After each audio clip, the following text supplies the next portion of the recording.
विशेषकर आम जीवन में आम बेले बेले किसी विषय नहीं निराश हो जाऊँ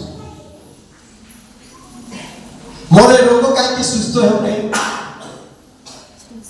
मु अनेक दिन है विषय नहीं प्रार्थना करुच्ची प्रभु कहीं उत्तर देना मोर परिस्थिति कहीं बदलू ना प्रभु मत कहीं बदल मुक्त करूना मो समस्या कहीं समाधान होना बोले आम समस्ते सब बेले चिंता करुचु निराश हो जाऊँ हताश हो जाऊँ किंतु परमेश्वर को वाक्य कहूँ जड़े धार्मिक लोक